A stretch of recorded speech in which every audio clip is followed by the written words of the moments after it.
Most cult leaders punish disobedience with isolation, but John, he preferred correction. John, who claimed to be the reincarnation of Pontius Pilate, ran his commune on absolute authority. This system appeared to have worked well for John, until Craig.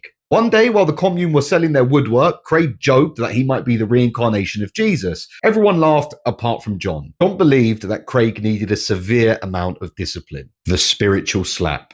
So Craig's tied to a banister, he's blindfolded, he's barefoot. The commune are all knelt in silence, they're hooded and they're cloaked, while John is laying flat on his back, whilst Fernando, his brilliant little Spanish companion, stands over him, pumping his legs rhythmically like a man operating a faulty machine. "I am charging," he proclaims. Fernando smiles proudly and continues pumping with everything he's got. Then John quips, "Nando, get the ladder, it's done." Within seconds, Fernando appears with the ladder and has placed it beside Craig. John climbs the ladder, pulls down his trousers, he bends forward, his eyes roll back as he convulses, and he begins to glow. It's a holy glow, it's radiant, it's unmistakable, unnatural. It was Fernando, standing slightly to the left, pointing a yellow torch directly at him. "One spiritual slap," John proclaims. John squeezes with all of his might, and then the slap came. Not of hand, but of spirit. A single extended fart.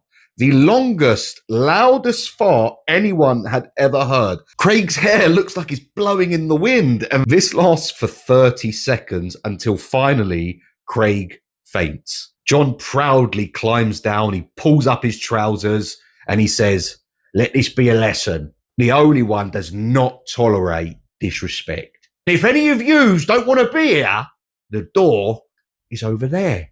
Ryan, an awkward-looking guy sitting in the corner, he stands, he looks left and right, and quietly tries to make for the door. John at first chuckles, thinking it's a joke. When he realizes it's not, he snaps his fingers, and just like that, Fernando once again appears with a knife. Ryan, of course, sits back down and keeps his mouth quiet. And then John makes a very important announcement. He and Linda, who is one of the women that are part of the commune, and she has refused every sexual advance he has put on her, have been chosen by the Holy Spirit in the sky, in the spaceship, to conceive the reincarnation of Jesus Christ. Fernando, standing in the corner, stares at Linda with violence in his eyes. He's fuming. Poor little Nando. But, unbeknownst to John, Linda's heart belonged to someone else within the commune. And that betrayal is going to send John down a spiral. Like and subscribe.